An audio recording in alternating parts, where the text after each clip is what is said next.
Estamos en la paracha número 11, paracha Vaigás. Vaigás. Y va de Berechit 44, 18 al 47, 27.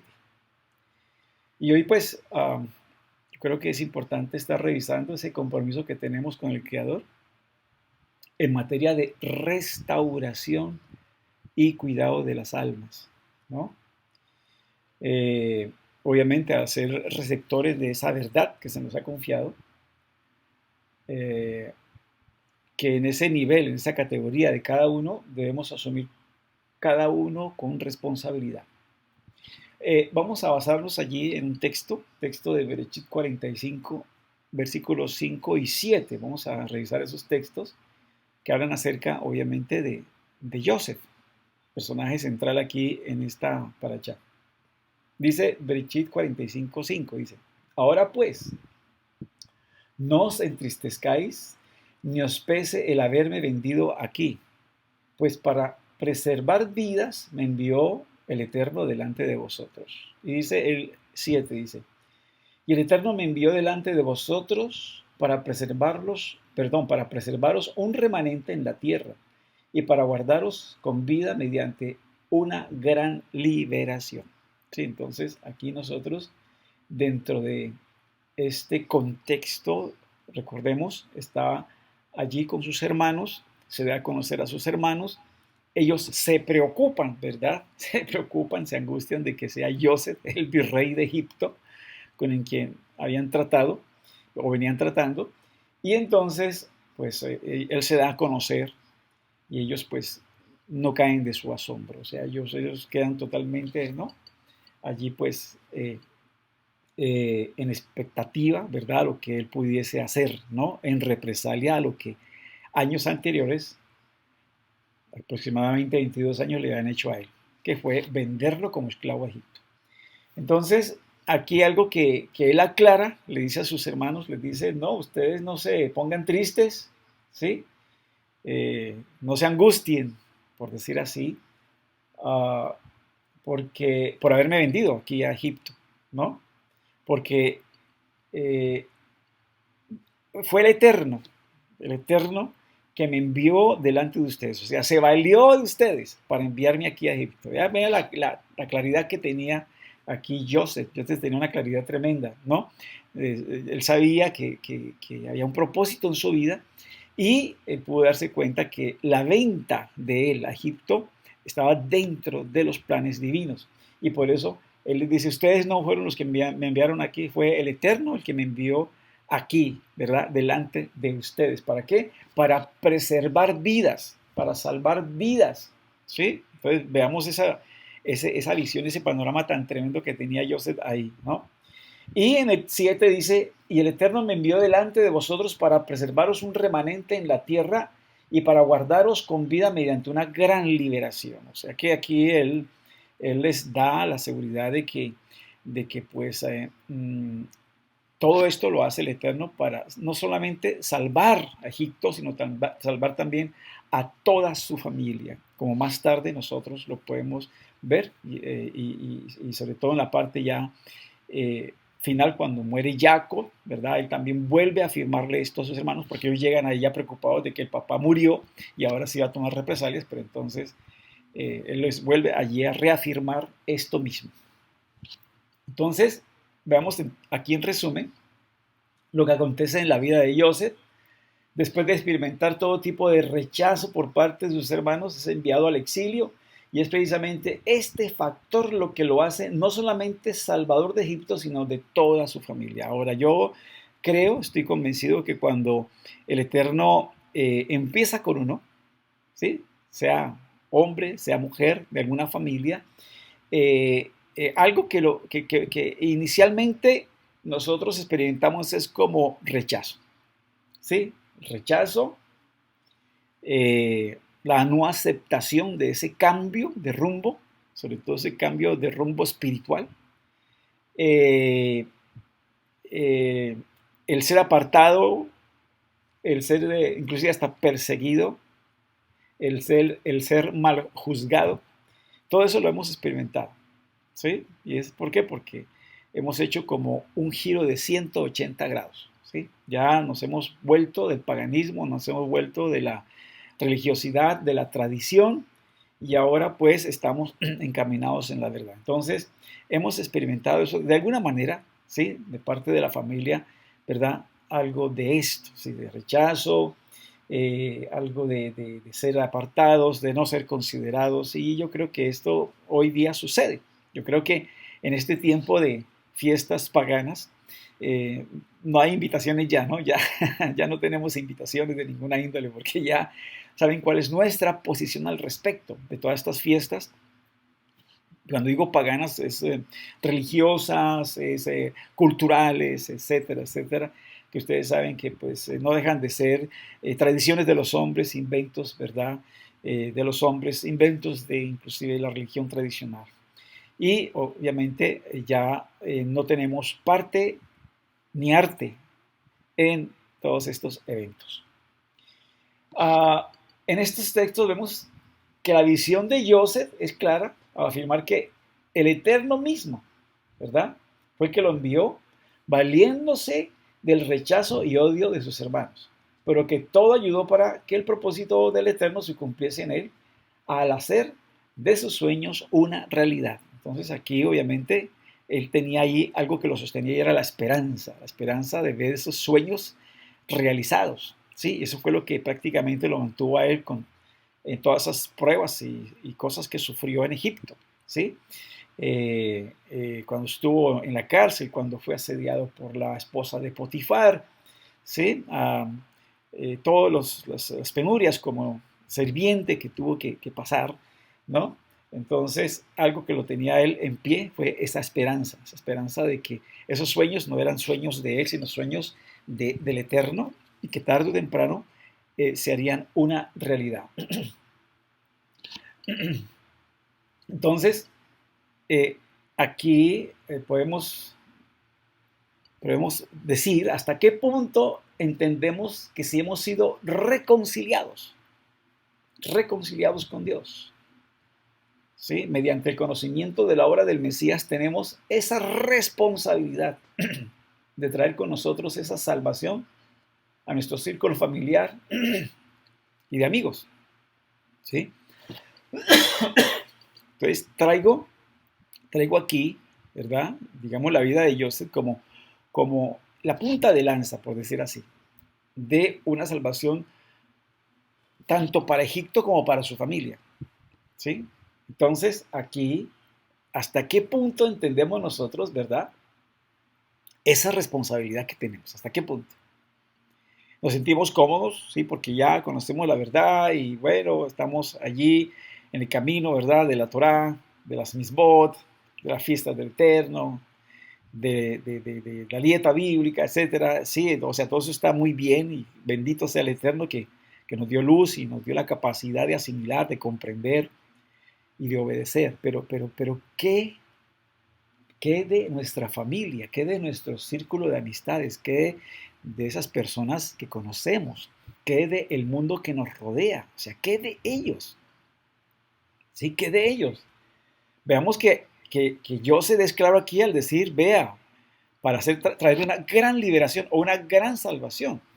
¿Sí? No solamente a su familia, sino a todo Egipto y a mucha gente más, a muchas otras naciones, porque él proveyó alimento para muchas otras naciones. Nos dice el Midrash que él hacía como especie de trueque. Bueno, ustedes tienen que circuncidarse entonces para llevarle el alimento. Ustedes tienen que hacer esto. O sea, era como hacía más o menos Abraham. ¿Sí?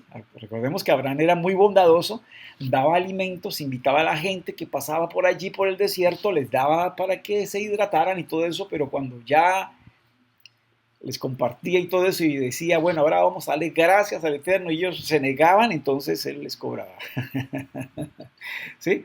Era como una especie de trueque, bueno, yo les doy, pero ustedes ¿qué van a hacer? ¿Sí? Les estoy dando la verdad, pero ante esa verdad, ¿qué? ¿Cuál es su decisión? ¿Sí? Entonces, debemos nosotros entender que tenemos una responsabilidad grande. ¿Sí? Si se nos dio el conocimiento ya de la obra del Mesías, entonces tenemos esa responsabilidad de traer con nosotros esa salvación. ¿A qué? A nuestro círculo familiar y a nuestro círculo de amistades. ¿Ah? Y sabemos por la palabra que hay promesas. Sabemos por la palabra que tenemos el respaldo divino para ello. Entonces, ¿hasta qué punto va esa responsabilidad? ¿Sí? Y yo creo que todo eso se enmarca también en el amor al prójimo. O sea, ¿qué tanto amo yo al prójimo? Que procuro que él también tenga lo que yo tengo, ¿sí? Lo que he obtenido al conocer la verdad. ¿Hasta qué punto está mi compromiso a que esa persona, familiar o amigo, pueda también conocer de estas verdades, pueda conocer también de esto que lo libera, que lo salva, porque el mismo Adón Yeshua dijo, conoceréis la verdad y la verdad os hará libres. Entonces, ¿hasta qué punto es mi responsabilidad con ese círculo familiar y ese círculo de amigos o amistades? ¿Hasta qué punto? ¿Sí? Entonces debemos ser conscientes de que si se nos ha prestado la vida, y es más, ya tenemos plantada en nosotros la vida eterna, no podemos quedarnos allí con esos laureles. O sea, tenemos que mirar a ver qué hacer con eso, cómo hacer con eso. ¿Sí? Yo entiendo que hay gente que las coge así, rápida. Hay otras que son muy renuentes, ¿verdad? A aceptar la verdad, a ser confrontados con la verdad. ¿Sí? Entonces, ¿hasta qué punto nosotros debemos mantenernos dando esa luz? ¿Sí? Vamos a ir un momentico ahí al libro de Hechos, capítulo 16, verso 31 y 32. Allí nos dice la escritura, ¿verdad? Que había una persona que estaba allí cuidando y custodiando en la cárcel a el Rashtá, o sea, a Pablo de Tarso, ¿sí? O Shaul de Tarso. Y también a Silas, su compañero. Ellos habían sido castigados, estaban heridos, y allí estaban cantando. Ellos estaban cantando a medianoche en la cárcel, cantando y dándole gracias al Eterno, ¿verdad? Por sus los sufrimientos, por la golpiza que le habían dado por causa, ¿verdad? Por causa de llevar esas buenas nuevas, de esa besora, ¿sí? Y entonces allí un temblor que hace que las cadenas se caigan y que todos los presos queden libres. Y entonces allí el que cuidaba la cárcel queda pues impresionado ante esto y entonces él que pensó quitarse la vida. Y el Rashtá desde por allá bien adentro le dice, estamos aquí, no te preocupes, no ha pasado nada, ¿sí? O sea, estamos aquí. Y él llega todo atemorizado, ¿verdad? Ante semejante evento sobrenatural y le dice allí al Rashtá, le dice, ¿qué debo hacer para ser salvo? O sea, ¿qué debo hacer para recibir la salvación, la liberación? O sea, lo que ustedes enseñan, lo que ustedes están revelando. Y entonces aquí la respuesta fue clara. La respuesta fue, cree en el Adón Yeshua, el Mesías, y serás salvo tú y toda tu casa. O sea, que aquí hay una promesa, aquí hay algo que podemos nosotros aferrarnos. ¿Sí?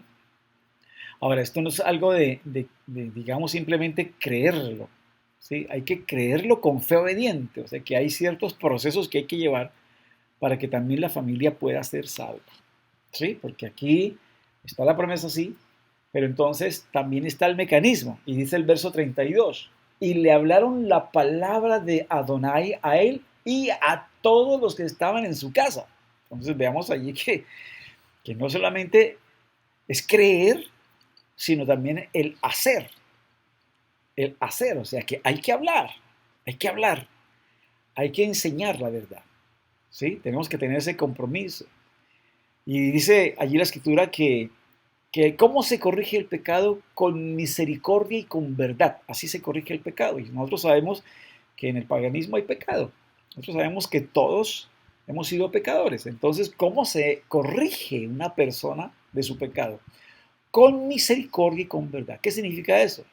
Que uno tiene que compadecerse, que uno tiene que ponerse también en sus zapatos, por decirlo así, y tiene uno que, con la verdad que es la Torah, hacerle ver a él su pecado, su error, hacerle ver a él lo errado, ¿verdad? que está llevando su vida, ¿no? Y mostrarle así el camino de la salvación. Entonces, por eso allí dice, hablaron la palabra de Adonai a él y a todos los que estaban en su casa. Hubo una acción allí, hubo una acción allí. Y entonces esto es lo que tenemos que tener siempre presente, ¿no? Que se nos dio a nosotros un ministerio, todos los creyentes en el Mesías, todos los creyentes en el Dios de Israel tenemos un ministerio. Sí, aquí no hay que esperar un llamado, no hay que esperar en verdad que alguien venga y nos diga, bueno, ahora tú eres pastor, tú eres Roe, tú eres ahora Moreo, tú eres una Morá, tú eres, ¿verdad?, un Saliac. No. Tenemos un ministerio básico. Y ese ministerio básico es el ministerio de la reconciliación. Reconciliación, ¿sí? Nosotros tenemos que reconciliar, ¿verdad?, a la gente entre ellos mismos y también con el Eterno. Sí, tenemos que reconciliar, así que la persona se acerque al Eterno, se acerque, ¿verdad?, también al Eterno. Tanto el uno como el otro haya paz y también haya reconciliación con el Eterno. Entonces, algo que nosotros leemos aquí interesante, ¿verdad? En la Midá, perdón, la Midá no, en el Shaharit, ¿sí?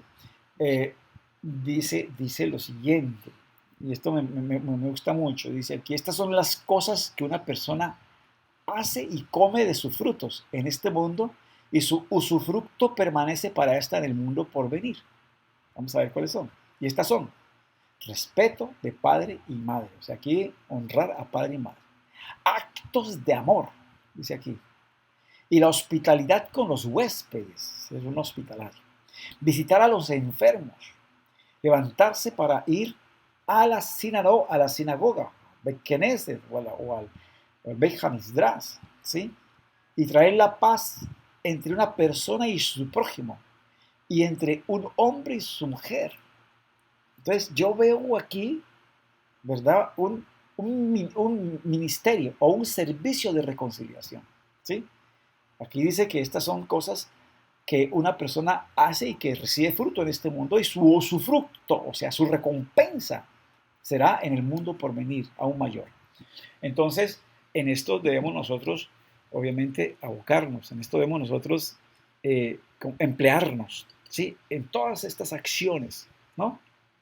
Y aquí el Rastá lo resume en segunda a los Corintios, capítulo 5, versos 18 al 19. Él resume, o prácticamente de allí, y muestra que tenemos nosotros ese encargo, el ministerio de la reconciliación. Dice, y todo esto procede del Eterno, quien nos reconcilió consigo mismo por medio del Mesías. O sea, si ya fuimos reconciliados por el Mesías judío, por Yeshua, ¿verdad?, ante el Eterno, entonces dice aquí, y nos dio el ministerio de la reconciliación, o sea, nos encargó, nos dio, ¿sí? Tenemos nosotros esa responsabilidad, ¿verdad?, de reconciliar a la gente entre sí y a la gente con el Creador.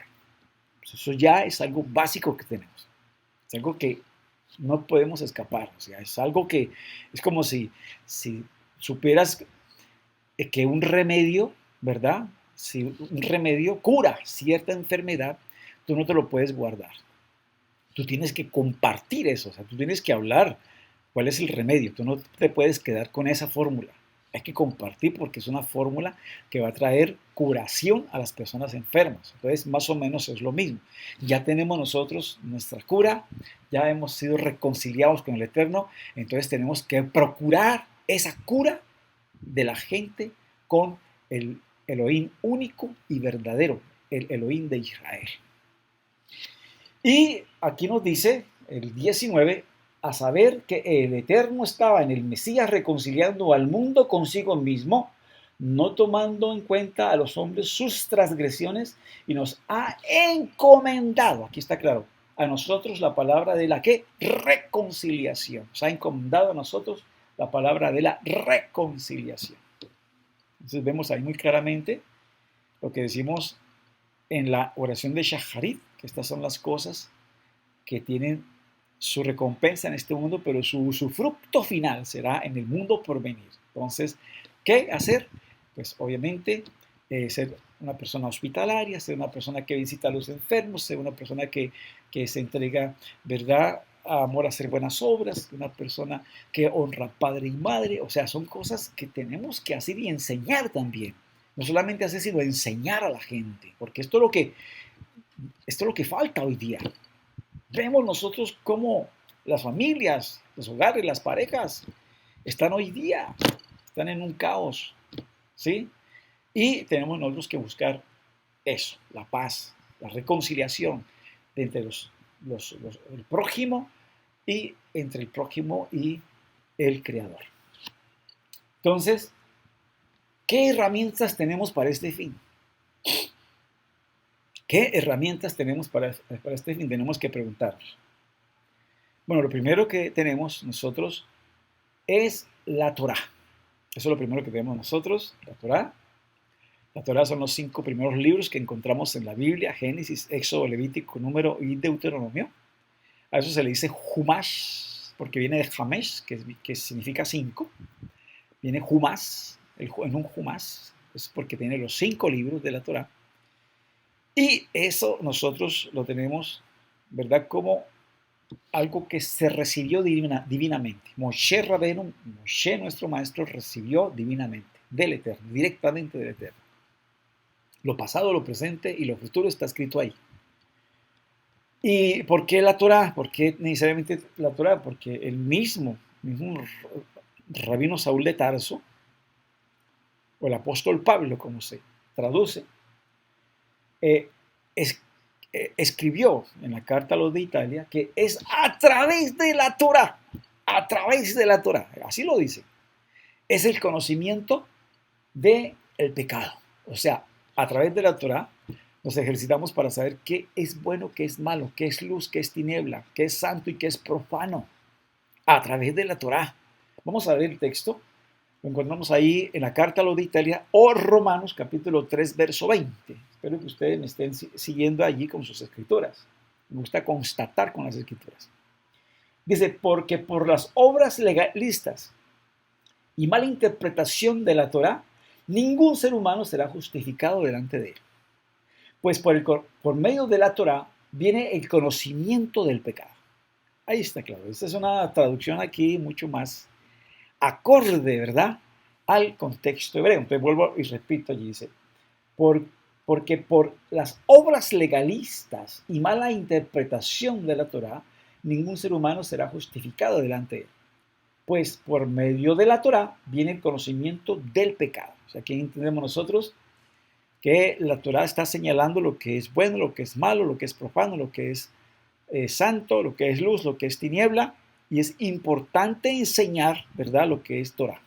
Ahora, si ustedes se dan cuenta, los primeros discípulos talmidines del maestro, que eran de origen gentil y que se empezaron a unir con la comunidad judía creyente en el Mesías, como está documentado ahí en el libro de los Hechos, dice que tenía que empezar a abstenerse de cuatro cositas. Hay 4 mandamientos iniciales que los iniciados, gentiles de las naciones, tenían que llevar a cabo una vez que creyeran en Mesías. Ustedes saben, ahí era nada de idolatría, nada de animales ahogados, nada de sangre y nada de inmoralidad sexual. O sea, iniciando ahí esos 4 mandamientos para empezar a juntarse con la comunidad judía, ¿sí?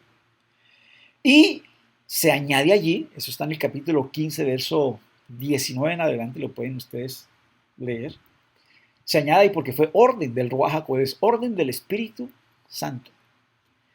Y dice allí que, ¿por qué abstenerse de eso? Para poder juntarse con la comunidad judía. Porque dice allí, porque a Moisés tiene quien lo enseñe cada día de Shabbat. ¿Qué es Moisés? Cuando dice ahí a Moisés, cuando dice ahí Moisés es porque se está hablando de que la Torá. La Torá se va a estar enseñando cada día de Shabbat. Y eso es lo que nuestro pueblo ha hecho hasta el día de hoy. Hasta el día de hoy ha hecho el pueblo de hoy. Enseñar Torá en el día de Shabbat. Por eso hoy estamos viendo una parte de la Parashá, ¿sí? Que está en la Torá. Estamos viendo Bereshit, ¿sí? En la vida de Joseph, y hemos venido de allá para acá, ¿sí? Viendo el tema y desarrollando este tema. Entonces, a través de la Torá, la persona va a ejercitar sus sentidos para saber lo que es bueno y lo que es malo, en todos los aspectos. Ustedes saben que la Torá habla eh, acerca, por ejemplo, de la dieta bíblica, de los alimentos puros e impuros. La Torá tiene los Aseret Hadivrot, o sea, las 10 proclamas, los 10 mandamientos. La Torá tiene los mandamientos que establece el Eterno a través del pacto noágico, los 7 mandamientos. Allí vemos los 613 mandamientos desarrollados, ¿verdad? Implícitos y obviamente desarrollados en la Torá oral. Y ahí se encuentra pues prácticamente todo, y si ustedes se dan cuenta y han estudiado lo que se dice dentro del cristianismo del Nuevo Testamento, todo el Nuevo Testamento tiene que estar basado en la Torá, o sea, en lo que está allí al principio, ¿sí? Lo que no ha pasado de moda, lo que no es antiguo. Entonces, ustedes se dan cuenta que todo tiene su desarrollo es en la base que es la Torá. Si hay alguna cosa dentro del Nuevo Testamento que como que no concuerda, entonces ya entendemos nosotros que manos no santas se metieron allí en las traducciones, manos no que no consideraron el contexto hebreo de las escrituras y la cultura hebrea, se metieron allí y cambiaron, transformaron todas las cosas. Entonces, vemos nosotros que es importante el conocimiento de la Torá. La Torá es lo que te señala lo que es bueno y lo que es malo. ¿Por qué? Porque la Torá tiene una raíz que es yará, y yará significa dar en el blanco. Cuando haces Torá, estás dando en el blanco, o sea, estás haciendo lo que el Eterno te pide. ¿Sí? Y cuando hacemos lo que el Eterno nos pide, estamos ¿qué? Estamos lanzando el dardo o la flecha, ¿verdad? Allí, y estamos haciendo diana, o sea, estamos dando en el centro del polígono, ¿sí? Entonces, eso es importante y esa es una de las herramientas que tenemos. Tenemos Torah, entonces esa es una herramienta, enseñar Torah, importante, a la medida de las posibilidades. En tu nivel y en tu categoría debes empezar a compartir esos contenidos de Torah. 2. Tenemos la presencia, nada menos y nada más que del Ruach HaKodesh. ¿Sí? La presencia divina. La Ruach HaKodesh, la presencia divina, que obviamente cuando se está ministrando o enseñando la Torah, va a estar convenciendo al mundo de qué, como dice ahí la Escritura, como lo dijo nuestro santo maestro en Yohanan 16:8, de justicia, de juicio y de pecado. Entonces tú vas compartiendo la Torah y eso va removiendo allá, ¿sí? Discierne los pensamientos, las intenciones del corazón, penetra hasta los huesos, los tuétanos, ¿sí? Entonces es cuando allí se hace la palabra del Eterno como una espada de doble filo, como dice allá, ¿verdad? La Escritura, ¿sí? Porque la palabra del Eterno es como una espada, ¿sí? Que entra, que penetra y discierne las intenciones, los pensamientos del corazón, todo lo del ser humano. Entonces, el Ruach HaKodesh viene y lo desnuda a uno con la palabra, ¿sí? Lo redarguye a uno, ¿sí? Acuérdense que la Escritura dice que toda palabra del Eterno es verdad exacta para enseñar, para redarguir, para corregir, para instruir en justicia, en rectitud, a fin de que el hombre y la mujer del Eterno sean enteramente preparados para toda buena obra. O sea que cuando ministras la palabra, la Torah, el Ruach HaKodesh respalda y empieza a convencer, empieza a extraer lo oscuro que hay de la persona, ¿sí? En su alma, en su mente, en su corazón, en sus acciones, y quedan expuestas a la luz de la Torah. ¿Sí? Y entonces ahí es cuando la persona dice, wow, ¿qué estoy haciendo? ¿Sí? Hey, yo estoy cometiendo graves errores. ¿Sí? Cuando la persona es una persona enseñable, entonces va a estar convenciéndose y va a estar aceptando esa verdad en su vida. Entonces es importante, ¿verdad? estar investido de poder de lo alto, estar investido de la Ruach HaKodesh. Y esta Ruach HaKodesh es para todo aquel que cree en Yeshua y que obedece. Como dice allí el texto de Hechos. En Hechos dice, y lo mismo es testigo el Ruach HaKodesh que el Eterno entrega a todos los que obedecen. O sea que si somos personas obedientes, se nos concede el Ruach HaKodesh y creemos en Yeshua, se nos concede el Ruach HaKodesh porque Él dijo que esa era una promesa del Padre, ¿sí? Que Él enviaría por Él, o sea, por los méritos de Yeshua, enviaría el Padre a todos aquellos que creyeran en Yeshua. Entonces, estamos investidos de poder de lo alto para testificar, para hablar, ¿sí? Y cuando abrimos nuestra boca con inspiración divina, eso es con inspiración, ¿verdad? Del Ruach HaKodesh, y eso es como si uno fuera la misma boca del Eterno, ¿sí? Y está escrito, si entre sacares lo precioso de lo vil, serás como mi boca. Entonces, qué hermoso, ¿verdad?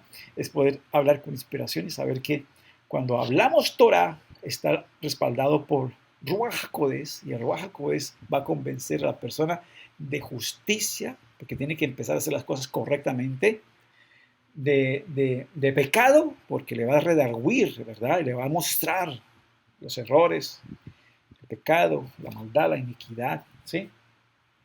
Y de juicio, porque obviamente el Eterno va a traer todas las obras, ¿sí? Cubiertas o descubiertas a juicio. Entonces, debemos entender eso y debemos nosotros juzgarnos antes de que nos juzguen, ¿sí?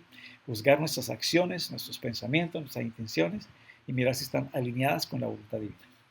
Bien, lo tercero, entonces tenemos primero la Torah, segundo, la presencia de la Ruach HaKodesh, tercero, el testimonio, ¿sí? El testimonio. Entonces, aquí es muy importante, ¿verdad? Que lo que tú enseñas, que lo que tú hablas, lo estés demostrando. O sea, tú tienes que hacerlo, lo tienen que ver. Tú dices, no mientas, si estás mintiendo, estamos perdiendo el año. No hay que coger las cosas ajenas, si estás cogiendo las cosas ajenas, perdiste el año. No hay que gritar, no hay que ser grosero, y eres una persona grosera y gritona, perdiste el año. ¿Sí? O sea que aquí es lo que estás diciendo, lo que estás enseñando, tienes que vivirlo, tienes que demostrarlo, porque si no, entonces no es válido ese testimonio, no es válida esa enseñanza. Por eso se dice que a veces, pues las palabras pueden convencer, pero es tu forma de hacer, tu forma de vivir lo que convence a las personas, ¿sí? Es tu testimonio el que va a arrastrar a los demás a creer, ¿sí? Por ejemplo, tú no cambias Hanukkah por Navidad, ya sabes qué es la Navidad, ¿sí? Yo le compartía a un familiar, le decía, vea, ustedes en la Navidad se dan regalos, tratan de cambiar de moda, o sea, estrenar el 24, el 31, el 6 de Reyes, dar aguinaldos, estar en esto, estar en novenas y todo lo demás, y rezar y orar y lo que sea, pero ¿y el personaje central quién es? Las personas, el vecino, el amigo, la familia, el personaje central allí, ¿verdad? Sería Yeshua o Jesús, el nacimiento de él, su cumpleaños. ¿Y qué le estás dando a él? ¿Qué le estás dando al Mesías? Él es el que cumple años, él fue el que nació supuestamente, según la religión católica, el 25 de diciembre. Entonces vamos a meternos en ese contexto. Entonces, si nació y se está celebrando sus cumpleaños, ¿por qué entonces se regalan los unos a los otros? ¿Y por qué se ponen a tomar? ¿Y por qué se ponen a fiestar? ¿Y por qué las noticias hablan de que tanto 24 como 31 sube el índice de violencia en las familias, en los hogares, en las parejas? Cuando Él vino fue a reconciliar, Él vino fue a salvar, a liberar, Él vino a traer la paz. Entonces, ¿qué estamos haciendo? Pura religiosidad, pura tradición nomás, pero no hay sentido común. ¿Qué le estás dando tú a ese Jesús? ¿Qué le estás regalando tú a ese Jesús que vino a hacer semejante obra por ti? A morir, por nuestros pecados, a derramar su sangre, a pagar con su sacrificio, ¿verdad?, nuestra maldad. ¿Cómo vamos a retribuirle eso? ¿No crees que deberías darle, entregarle totalmente la vida a Él, al servicio de su causa, al servicio al Eterno, ¿sí? A hacer la voluntad y a obedecer al Eterno, a cumplir los mandamientos del Eterno, ¿no cree? Esa sería una hermosa forma de darle un regalo y honrar la memoria del Mesías. Andar por sus caminos, seguirle sus pasos, hacer el bien. Eso sería lo más grande que podemos hacer. Pero la gente, pues obviamente por tradición, pues hacen otras cosas diferentes en estas fechas, ¿verdad? Entonces, es llamando a la reflexión, porque aquí la idea es salvar. Acuérdense, José dijo, ustedes pensaron hacerme mal, pero el Eterno todo lo convirtió para bien, para salvar mucha gente, para salvar a la familia, ¿sí? Y seguramente tú eres la punta de lanza, y por eso quiero llamar tu atención. Bueno, ¿y cuál es, hasta dónde va tu responsabilidad, verdad? ¿Hasta dónde va tu responsabilidad? Por lo menos debes sentar un precedente. Tú no participas en estas cosas, tú no participas ya en estas fiestas paganas, en estas tradiciones religiosas, porque ya sabes que es pura mentira, puro engaño, ¿sí? Pura distracción, puro comercio. Y entonces ahora estás en lo que vale la pena, en lo que es verdadero, en lo que es del Eterno, ¿sí? Entonces ya dejas un precedente de que no participas en eso. Claro, se te va a venir el mundo encima, la familia, antisocial te van a decir seguramente, sí. Pues ya nuestro Mesías nos lo dijo, ¿no? Que iban a hablar más de nosotros, que íbamos a ser perseguidos. Si él fue perseguido, si se habló mal de él, si se quiso hasta matar, eso fue lo que hicieron. Entonces, ¿qué podemos esperar nosotros, sus seguidores? Nosotros lo entendemos, pero allí parte la salvación cuando sientas tú un precedente, una diferencia, cuando tú no estás con el común, ¿verdad?, y corriente de la gente. Ayer me alegraba mucho, invité a un amigo de más de 30 años, también que sirve al Eterno, tiene un corazón muy noble y muy humilde. Y había en la casa de él, de la esposa, un matrimonio tradicional, de la religión tradicional. Y entonces algo que me llamó mucho la atención fue que dijo, no, yo preferiría estar aquí con ustedes, aquí en Shabbat con ustedes, porque en los negocios de mi padre me es menester estar. Qué bueno. Eso se trata, de eso se trata. ¿Sí? De ir poniendo un precedente. Ahora, no, con esto no quiero decir que no pueda él participar allá, obviamente, en el matrimonio del familiar de su esposo. Claro que sí, pero hay que dar prioridad a lo que hay que dar prioridad. ¿Sí? Y hay que también enseñar que hay diferencias, que hay cosas muy sagradas, que hay cosas que hay que guardar a pesar de. ¿Sí? Recordemos lo que nos dijo nuestro santo maestro, nuestro maestro de justicia, el que no dejare padre, madre, sí, o sea, eso no quiere decir que, bueno, vamos a deshonrarlos y todo eso, no, o sea, aquí está hablando de prioridad, de prioridades, tienes que tener muy claras tus prioridades, ¿sí? ¿Sí? Que no dejar hijos, hijas, no, entonces ahora ya abandonar a mis hijos, no se trata de eso, o sea que aquí la prioridad es el Eterno, recordemos nosotros que tenemos que darle prioridad a Él porque hay que amarlo a Él por encima de todas las cosas. Y amarlo a Él por encima de todas las cosas es hacer su voluntad, es obedecerle a Él, ¿sí? Es priorizar todo lo de Él. Eso es amarlo por encima de todas las cosas, objetos, personas, etc. Aún de nuestras preferencias banales. Bien, lo otro que tenemos que entender aquí es que para ganar al círculo familiar y ganar nuestras amistades, círculo de amistades, tenemos que perseverar. Tenemos que perseverar mucho. ¿Sí? Entonces, en el anterior, que era el testimonio, quiero darles ahí un texto, y es el texto de Matillahu, Mateo 7:20, que dice, así que por su fruto los conoceréis. O sea que el testimonio es importante, el testimonio arrastra. Las palabras convencen, pero el testimonio prácticamente arrastra. Y el cuarto sería perseverancia. Perseverancia, ser constantes, ¿verdad? En hacer el bien y en las buenas obras, ¿sí? Venciendo con el bien el mal. O sea, tenemos nosotros que perseverar hasta el fin. O sea, esto no es cuestión de cuando estemos contentos, felices, no, nada. Siempre, constantemente, estar haciendo el bien, perseverar, el bien hacer, perseverar en el cumplimiento de los misbod, ¿sí? No dar el brazo a torcer en absoluto, porque tenemos una esperanza. ¿Sí? La esperanza es un mundo mejor, una redención final, una salvación, liberación total. Entonces hay que luchar con eso, por eso, y hay que perseverar. ¿Sí? Hay que ser constantes en seguir haciendo lo que se nos ha mandado hacer. ¿Sí? Les decía en otros años que uno por lo menos debe obtener el título de siervos inútiles, porque si ustedes se dan cuenta allí, en los Besoró de los Evangelios, nuestro Santo Maestro dijo, nombres en ustedes siervos inútiles si hacen todo lo que se les ordena. Sí, o sea que hagamos o obtengamos por lo menos el título de siervos inútiles, porque así hicimos todo lo que se nos mandó a hacer. Ahora, con esto quiero decirles que por lo menos uno tiene que hacer un poquito más, ¿sí? De lo que se nos manda a hacer. Y las personas de éxito son las que hacen un poquito más de lo que se le mandan a hacer, ¿sí? Entonces, verán ustedes que esas son las personas que promueven, esas son las personas que ponen en altos cargos, las que hacen un poquito más de los que se le piden, y de las que dan un poco más, ¿sí?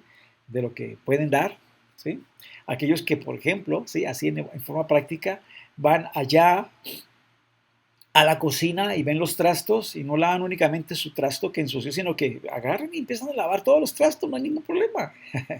Son aquellos que ven que hay mugre en el suelo y empiezan a barrer y no solamente barren ese poquito mugre que hay ahí, sino empiezan a barrer todo. Sí, o sea, dan un poquito más.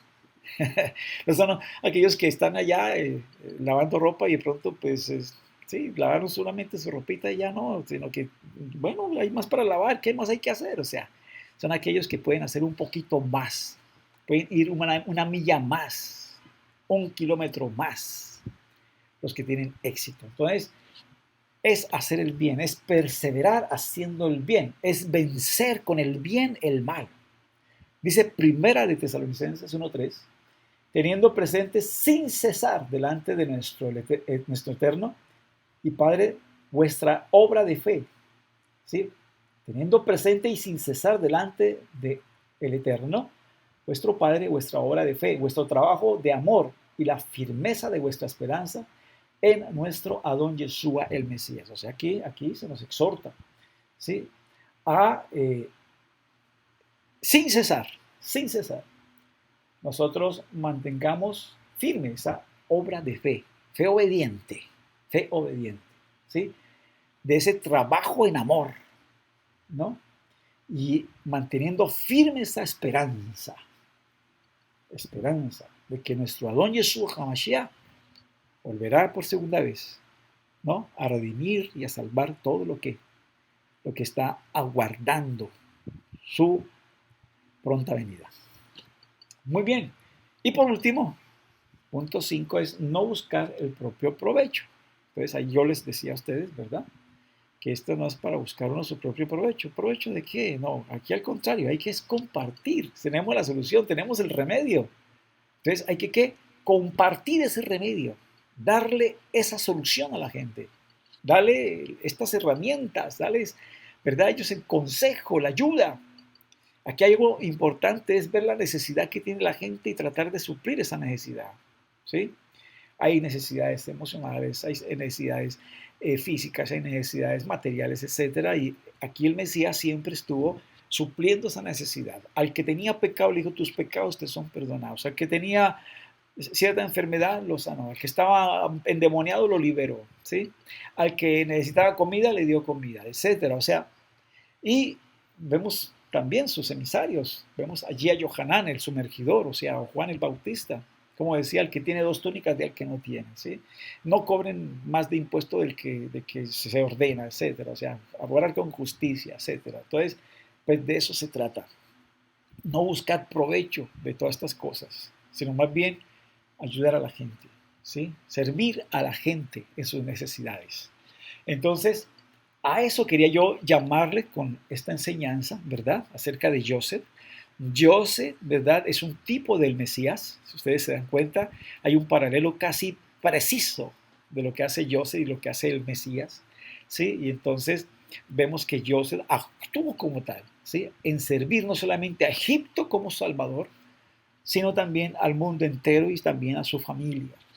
Pero entonces quería llamarles a su reflexión, ¿hasta dónde va esa responsabilidad? ¿Estamos conscientes de esa responsabilidad? Cuando estamos con nuestros familiares, con el círculo de amigos, ¿qué hacemos? ¿Qué hacemos nosotros? ¿Dejamos una pildorita allí espiritual? ¿Dejamos algún consejo espiritual? ¿Alguna enseñanza? ¿Nuestro testimonio está impactando, ¿verdad? Sus vidas, está transformando sus vidas? ¿Qué estamos haciendo nosotros para la salvación y la redención de esas almas que están a nuestro alrededor? ¿Sí? ¿Hay alguna persona con problemas? ¿Le estamos aconsejando adecuadamente? ¿Sí? ¿Estamos orando por ellos? ¿Sí? Entonces debemos contribuir a la salvación también de nuestro círculo familiar y nuestro círculo de amistades y compañeros. Mis amados, los dejo allí entonces con esta enseñanza. Yo creo que Joseph encarna, ¿verdad? Allí lo que es nuestra responsabilidad como puntas de lanza, como personas que el Eterno en su misericordia nos ha escogido para que podamos irradiar esa luz, luz de salvación, luz de amor, luz de esperanza a todos aquellos, ¿verdad?, que están a nuestro alrededor. Que el Eterno nos ayude, que el Eterno nos guíe y que prontamente envíe a nuestro Santo Maestro y la redención venga y sea pronta. Amén, amén. Chava, shalom. Chava, shalom.